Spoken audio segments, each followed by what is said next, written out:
I cannot exaggerate how large of a game this is for the San Jose State Spartans this week.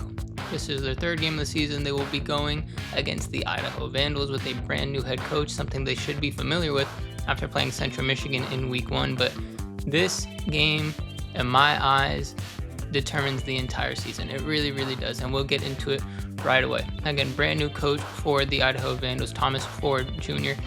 Very good, impressive start for the season. They take Washington State to the very end, a game that should have gone into overtime. Their secondary can't handle it. It's the first game with the new administration. It happens, but again, very good hustle and care for a team from the FCS against a Pac-2 school like that. They win back-to-back games last week, or these prior 2 weeks, and they're looking to become the first FCS school team to beat an FBS team 3 separate years in a row. And both of the years prior, these have been against Mountain West schools, against Nevada and Wyoming. This is a pretty big deal for them. This is a huge game. They're the only team in the FCS that have been able to say they have done such a thing. They're the number 8 team ranked in the FCS. They're probably going to make a long playoff run this year. This is a team that you cannot sleep on whatsoever. To have made a bowl game last year, to starting your 0-3 and losing to an FCS school, that is just not you cannot have that to start the new year. So we get right into the types of offenses. They're polar opposite offenses. San Jose State, you know the spread and shred. You know everything that comes with it. So we'll just dive into Idaho. They have a new quarterback from the transfer portal. From where? Fresno State. Joshua Wood. He's their guy. He leads them currently in rushing. Had more than 100 yards against Washington State in their season opener. I don't have the number in front of me, but I think it's the first time they've had a 100-yard rusher in quite a while. So he's a dynamic playmaker for him. What are we watching out for him? Coach Ken in the presser, he said that in week 1 against Central Michigan, they feel like they kind of got punched in the face. They weren't completely ready for that kind of running attack that they had. They said that they're ready for this week, and I think Idaho is going to try and replicate the same game plan that Central Michigan employed against them. So what does that mean? That he's going to have to use the pass and that downfield action to really open this game up for him. We know he's a threat. They know, San Jose State knows he's a threat after watching him against Fresno State. Does the secondary have it in them? It's a question that will be answered in this game. I personally believe that the only way that Idaho wins this game, and I'm sure Idaho knows too, is if they're able to get the passing game working. I can't say we've seen with 100% certainty that the secondary is ready to go. This is going to be a game that would inspire a lot of confidence in you, or know for the rest of the season that's something that teams are going to want to attack. It's something I think we already expect teams to want to do, but if their wide receiver one's a freshman, if an inexperienced wide receiver group can take over against this FBS team that was top 5 in turnovers just a year ago with the secondary. I understand that both of the cornerbacks transferred out, but this is a huge statement game for a lot of reasons. You need to be prepared for this game. But just to briefly touch on San Jose State offense, lots of Danny Scudero. 2 or 3 deep balls for Leland Smith this game. I think he's probably going to capitalize on a lot of them. It's a very young secondary, and we'll get to the defenses in a second, but it's a very young secondary for Idaho. I think he has a big game as well. You'll probably see a lot of Kyrie Scholes. I don't know how much of the run game we will see, and if we do see a lot of it, it's kind of counterintuitive because we'll just transition into the Idaho defense now. The run game is the best part of the team. They've done so well. I think they allowed 10 rushing yards against Washington State, again an FBS opponent, a high quality FBS opponent that beat San Jose State last season. Their run defense is perfect so far. Floyd Chalk, you'll probably be seeing a lot of him. He's looked like the best pass blocker, so we will get some of that. Their secondary is very young. They're starting a true freshman on one of the boundaries, so I'm sure Leland Smith is somewhere rubbing his hands together, knowing the opportunity that he's going to get a couple of deep balls in this game against the true freshman. Danny Scudero is going to have a lot of that real estate over the middle. Probably going to see a lot of Kyrie Scholes in this one. Can the front 7 get to Walker Egan? Again, I cannot emphasize enough just how large of a game this is. Michael Feldman for CMU, that was a big deal that he could get through, but he's a great player. He was all conference before, I understand that. Against Texas, we mentioned ESPN always puts on the screen. San Jose State is outsized in the trenches.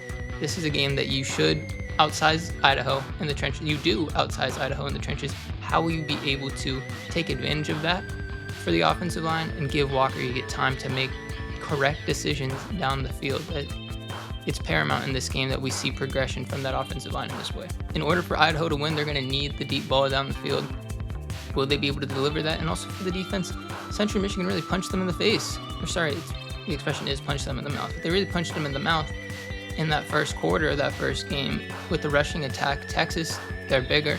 How will you respond off of a bye week against Idaho? Derek Odom, he sounds quite prepared. The defense sounds prepared. I'm looking forward to see if the defense is up to the challenge. I do believe that they will have their end of the bargain completed.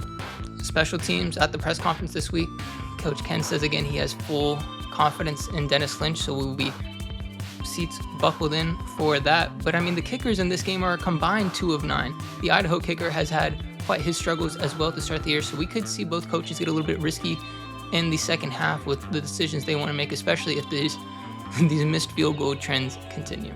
So what do we believe decides this game? The first is, does San Jose State keep Idaho in the game? And I have to say, do they keep them in the game? This is an independent stat. I searched it up myself. I have no other means of verification in it. San Jose State has played in 15 games so far in the Coach Ken era. They have committed 36 turnovers. That is the most of any FBS team since Coach Ken in the 2024 season has started. Mind you, some schools have already played 3 games to start the year. Some schools, that's including like the Texases and Ohio States, who played 16, 17, whatever. Coach Ken and San Jose State have committed the most turnovers in FBS in this 15-game slate. We're here in transition into the time of possession. I mean, this Central Michigan game, I think it's so easy to look back on because the time of possession was so skewed, especially in that first half, especially in the first quarter. But it bears repeating because in the Texas game, the San Jose State offense slowed itself down. Normally, they rush straight to the line after a first down, after any play, really. They read the defense, make their reads there, and they get going.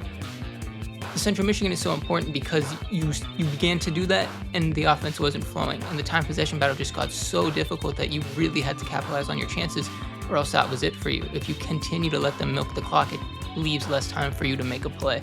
And we saw that Leland Smith fortunately made a play, and he gave the ball into his hands of his kicker. It is what it is on that specific thing, but you're not always going to have those opportunities if you lose the time possession battle like that. In a team like Idaho that loves to run the ball, loves to win that time possession battle, you cannot lose and be free willy with the offensive sets and just getting to the ball, trying to catch them off guard. You need to make set plays that you know are going to work. You cannot lose this time possession battle. We mentioned it earlier, what can Idaho's front seven do against San Jose State? The offensive line has so much skepticism in my mind going into this one, so if they can prove against Idaho they can give Walker time, beautiful. If not, we've seen back-to-back weeks what constant pressure to Egan can do. It'll be a long night if they cannot keep the pocket clean and keep under 15 pressures. The goal is 15 pressures. I think it's something that we can expect. He's been able to handle it in his career, but if they can keep under 15 pressures for Egan, that would just be perfect. And I'd imagine San Jose State in that event wins by a blowout. While turnovers and time possession are going to be important in this one, can Idaho State push the ball down the field? We've seen plays right over Jana Putt-Williams' head. We've seen against Texas, Jalen Boehner spin around and fall to the ground on a huge 80-yard touchdown. Will they be committed in this game? I'm expecting personally a lot of Caleb Presley in this one. I think it'll be a game for them to get different looks in. Larry Turner good, and I'm expecting him to get in for some more drives in this one. It'll be very interesting to see the secondary usage that is going on. Runyon Norton, he got a couple of snaps in the last game. I think it's not a game that you play with the rotations that you have, but it'll be interesting to see who in crunch time they pick to play in those big down moments. And then a prediction. If this game was played last week and San Jose State did not have a bye, I would pick Idaho to win this game. And I would probably pick them to win by 2 touchdowns. San Jose State is currently favored by 2 touchdowns to win this game. I don't know about that. It's going to be a close one. I pick San Jose State to win 28-21. I believe Coach Odom when he says in week 1, Coach Ken, when he says in week 1, we weren't really ready for Central Michigan. They punched us in the mouth. I think that the run defense is going to be a lot better. At that point, it's going to come down to, can they execute in the passing game? I think they'll have their moments for sure. I think the offense will do, I think the secondary will do just enough, and the offense will be able to operate at a level that gets them to about 4 touchdowns, 28 points. And that's my prediction for this one. This should be a very close game, and again, this is a game that I think you can take a lot away from with how the Niumatalolo era has been constructed and continued. If you add 3 more turnovers, and this one there's going to be some serious questions that need to be asked moving forward. You gotta keep a clean game. You cannot keep this team in it, because if you do, they will win the time of possession battle and be very difficult for you to get the ball rolling and punch back in this game.